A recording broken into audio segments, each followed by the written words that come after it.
Hey, it's Joe Neiman from Dealer Club, and I'm here with the infamous Cosmo from Cosmo Motors. We're here in Hickory, North Carolina, hanging out in his awesome showroom filled with a whole bunch of really cool toys, and thanks for having us. Absolutely, man. I appreciate you flying in. Yeah, it was an easy flight. But we just wanted to, I love Cosmo's opinion on things. I think a lot of people look up to him and his pulse on the industry, and I think for good reason, too. He's in the know, and he's got his finger on the pulse, so... Some days I don't. Some days, some days I wonder, bud. Yeah, that's me too. But really, just wanted to hear about how business is going. You know, obviously, I sway toward the wholesale side of things, so anything that's relevant there that we could talk about would be great. But really, just wanted to get your opinion on everything. Yeah, it's a weird year, coming off of coming out of COVID, and people keep wanting to go back and talk about COVID, but. COVID's already been over, but ultimately, it's still a weird year because people are readjusting.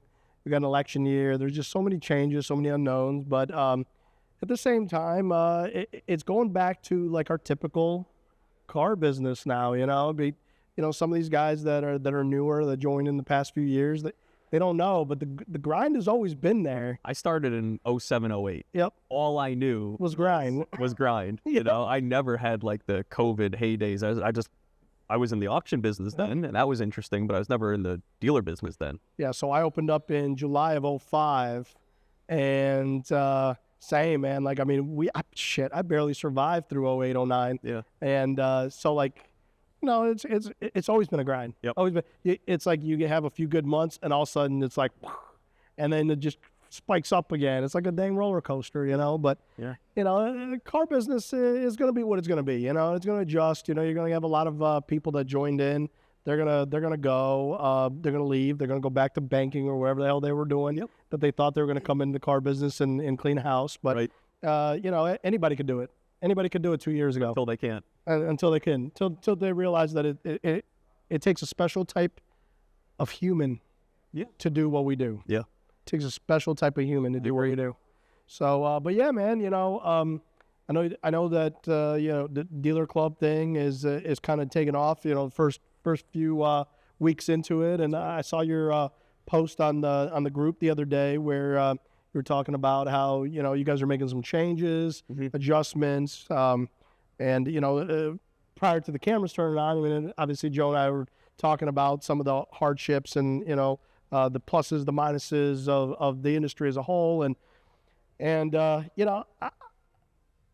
asked me, I mean, where's the place? Where's the place for it? Because there's a place, for years and years and years, we've heard people talk about how, the auctions and this and that, and the big guys, they don't care about us little guys.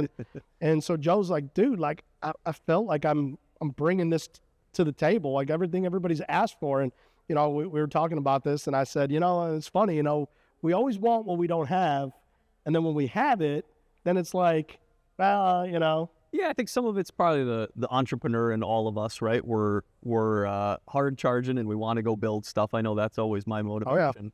Oh, yeah. But yeah, I mean, all this stuff I was saying before to you that I'm humbly reminded of just, man, these two-sided marketplaces, they are a grind to get up and off the ground, and it was the first time, and it's going to be this time around too. But I think where we're positioning this one, there is a need. I think it's always, dealers are slow to change, Absolutely. I've had some early adopters, and they're killing on the platform, which is so exciting for me to see that, and they're happy, and they're coming back, and they're buying and selling more. But we need more of them, obviously. These things have to get to scale. I mean, I've only bought one car. Now, I've been on a bunch, but I've only bought one car last month. It was a 4Runner. It actually did great.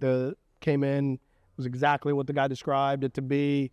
Very, very, very simple and painless transaction, personal experience-wise. I know I was in China whenever you texted me, like, hey, does a 4Runner come in? I'm like, let me check. It came in while I was gone, but I called back and talked to my GM and the guys, and there's like, dude, yeah, it was great. Nothing perfect. Exactly what was described, because, he looked at the seller seemed like a great guy too. Yeah, absolutely. It was great. Like I said, definitely want to do it again. Good. I want to repeat that business over and over and over again. Just finding the right cars. That's the biggest thing. I get onto Dealer Club most days, and I'm just looking, I'm kind of niche-y. Sure. Yep. As most people know. Yep. So I'm looking for the niche stuff. But there's a lot of stuff like, if I was selling a lot of just more like average type cars, credit cars, this and that, it would definitely be a lot more for me right now. It's got to get bigger to get to the kind of weird stuff that you're looking for. 100%. I agree with that. Yep. 100%. And I think, like I said, it's just going to take time. I mean, you got to think about it. So most of us, we want to buy cars somewhere other than the big box auctions. Now, why do you say that? Years ago, it used to be about relationships. And you've heard me say that 100 other times. Whole ethos, man. And years ago, I don't want to talk badly about anybody else, but I mean, I'll shoot it straight. It's the industry, Hell, I don't care. I mean, I just there's good and bad in every organization. Okay. The problem is so much good has been taken out of some of these big corporations and big enterprises that we deal with. A lot of the relationship has left that industry. Yeah. All they care about is the final buck. It's all about units, big auction fees. And past that, they don't care. That just personal relationship is just not there. It's non-existent. Yeah, I mean, I feel like a lot of the industry has shifted to, and this is going to come across as harsh, maybe there's a better way I can frame it. It's a full service solution, but it's almost like so full service that they remove the seller entirely from it. And in my experience, when you just think about transactions, and I talk with my hands, but it's like you got to bring the seller and the buyer together. And what it seems like the industry has really tried to do is to appease the seller's wishes of like, oh, wholesale's a pain, wholesale's dirty, wholesale's a waste of my time, blah, blah, blah. They go, okay, you just stay out of it and we'll take over. And they're doing it with the best intent, but that's where I feel like all these misdescribed cars generate from. That's where these title issues generate from. Yeah. Because if that seller's got no skin in the game, they might be playing dirty, or they literally just don't know. And I think generally it's just don't care, or they don't care. That's the problem. But man, is there a bigger opportunity out there for when the seller does lean in and care? And like, you were naming names of some obviously powerhouse wholesalers that have been around for what seems like generations, and they're kind of your idol and my idol, right? Oh yeah. But they just do it right because they truly own their wholesale process. They are on top of their game, and they run profitable organizations too, taking that approach. 100%, man. And that's the thing, we all want to be able to find that other avenue, that other honey hole, that other relationship, right? Yeah. So, as I told you when we were standing up front, Dealer Club definitely has a place for that. It's reprogramming. That's right. We're pretty hard-headed people. As an industry, we're pretty hard-headed people. Yep. Dealers. So to reprogram us from, the comfort, the convenience, the what we already know, it's kind of, it makes it a little bit more difficult to reprogram that. But, again, how many dealers would love to do a dealer-to-dealer transaction? They're find them on Facebook Marketplace or whatever, but you don't know whether the shit's going to be legit. Right. You don't know if you're going to get scammed. You don't know if the title's going to show up. You don't know if, you're wiring money. Who's to say you're going to be scared? Guys are using floor plan. It's a hassle. You got to write a check, wait for the check to cash. Then the guy's going to release the car. Then he's going to send you the title back. Then you have to send the money to the floor plan. It's a disaster. Yeah, it's a disaster. They have no control, right? And so ultimately, I think that if people would look at Dealer Club as really that intermediate kind of like, hey, we're just here to secure. We're here to help out. I think that more people would see the value in Dealer Club. And that, like I said, we were just talking about that over there at the door. I think that a lot of dealers are not realizing the benefits that, that couple $100, what did you say, $350 maximum? Yeah, we're having a $350 max buy fee. That's insane. And we're paying a seller $250 per unit to sell on the platform. See, that's crazy. So first off, I don't even know the last time I bought a car from one of the big boxes. That big box, like I'm talking auctions. Yeah. That I had a $350 auction fee on. I really don't. Like, it's probably a $5,000 car. I think it's more than that now on that.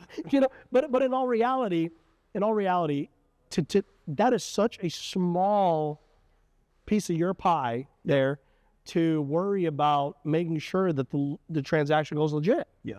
Because, I mean, like you guys are transferring the money, transferring the title work to make sure it's all done right, and making sure that the seller and the buyer are both made whole. Yep. And you guys are kind of like standing here as like, kind of, hey, we're over here in the shadows, kind of like, let you guys do the transaction. Hey, we're here to help if you need us. Yeah, I would say that's pretty accurate, but I think maybe the shift there would be that we're really setting the buyer and the seller up to do good quality business together. Yeah, and so this very platform important. is not for everybody. If you are a dealer that doesn't want your reputation attached to your transactions, and those people exist, that's okay. Yeah. There's other places to go and conduct business. That's fine. What I've always believed is the way you get more for the same car. You know, everybody's trying to say that used cars are commodities. I don't believe used cars are commodities. No. Used cars are special. They're individualized, right? And Absolutely. it's eye of the beholder. But the other thing is there's an X factor on every car, and that is who brings that car to market.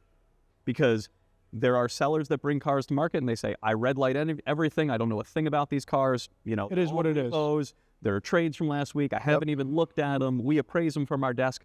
I'm not saying that's fine. You do what you want to do. But any buyer that approaches that car is buying it with a high risk mindset. So they can't afford to pay all the money for that car because they're anticipating a large likelihood of, you know, fallout when they buy that car. Yeah. Something's going to be wrong. They're all red light. So you might get lucky. But if you don't, that's yours. Now take that same exact car and represent it by somebody reputable, you know, who's been doing it for a long time, who you consistently buy cars from.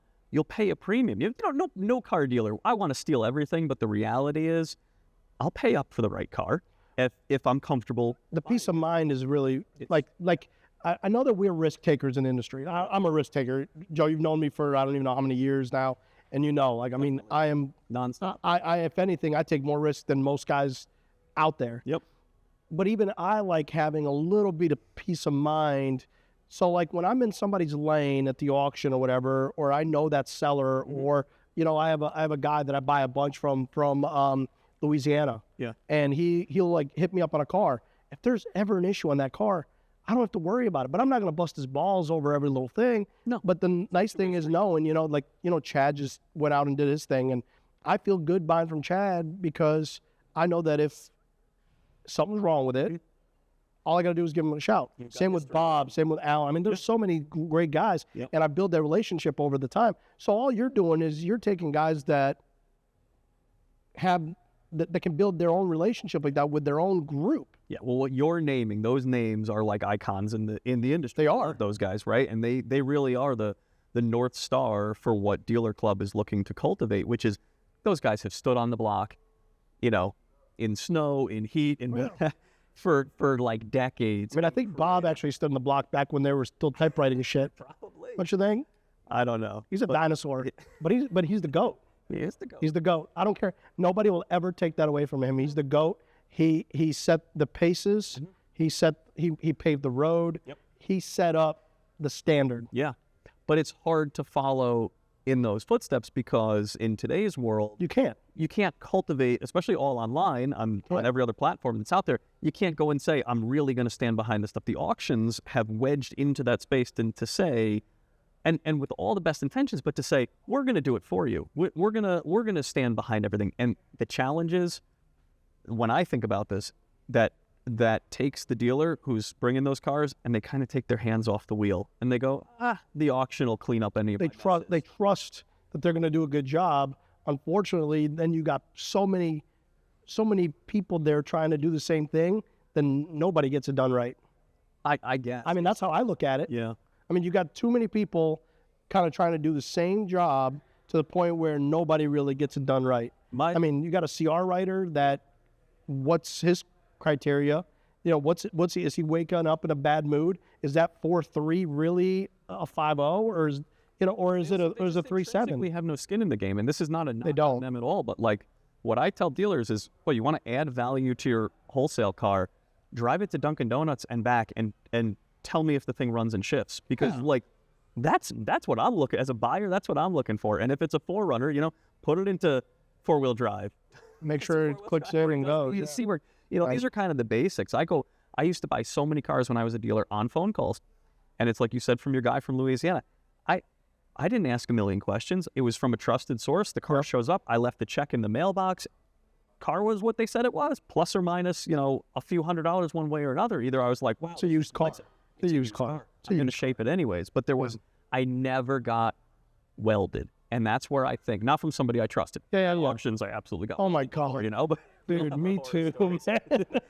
But it's, you know, if somebody's going to stand up on the block and look you straight in the face and say it's a good car, that's what we're looking to do. And what I'm also trying to do, not everybody is going to be the next Allen's Auto, Holland's Head, Gimme the VIN, any of those huge, that takes a lifetime to build an empire like that. It does. But there are folks out there that I think are capable of wholesaling 10, 20, even 50 cars a month, and they are nobodies. They're nobodies out there right now. So they can't get it out. They can't get it out, and they can't capitalize on the better experience that they're bringing to market. And so what Dealer Club's all about is trying to bring that, you know, really allow a platform for these guys to be like, hey, I'm not the world's biggest, but I'm capable of wholesaling 20 cars a month, and I will stand behind these cars and I'll rep them right. It's 15 minutes a car, and that could be $1,500 a car. It could add up. Absolutely. Versus, well, it's over X many miles, so it's got to be red light at the auction, you know. Well, you know, and I think red light is kind of like just a scapegoat a lot of times. It's kind of like, I feel like a lot of times they're red lighted because, one, they either have too many cars to be able to drive them, or you got somebody selling them that has no clue what the hell they're looking at. Right. Or it's all the rules have gotten too complicated, too. Well, that too. And they change the policy how often. Yeah. I mean, I told you we just had one get worked out on Dealer Club. We'll dispute after the fact. There was JB weld kind of over a crack on a transmission on a modified lifted pickup truck. So it wasn't totally out of context. But we didn't even have to get involved the way the platform is set up. And I'm not saying they're all going to go perfectly. Yeah. But the two gentlemen truly approached it like gentlemen, and they worked it out. And there's a $1,500 adjustment. And the buyer said, look, I know I'm going to lose a little, you know, it's going to cost me more than $1,500, but not by a ton to wholesale, get it fixed, get it right. Exactly. And you know what the buyer said to the seller? He goes, just make sure you take care of me on the next couple. Like, that's it. It's exactly like if you bought. Nobody was trying to take advantage of nobody. Nope. And that's what's important. There's a fine line there of being a pig. Yeah. And then, you know, just being a gentleman. Right. And working the deal like you would want it to be, how you would want. If you were on the other side of the table, how would you want to be treated? Right. Like, what's reasonable? Are you going to take that truck to the Chevy dealer? I don't even know, Chevy or Ford or whatever. To the Chevy dealer and say, yeah, here, put a brand new transmission in it. No, that's ridiculous. You know what I'm saying? You're going to do, if it was your truck, you're going to locate a part. You know, it's going to cost you a little bit in the air.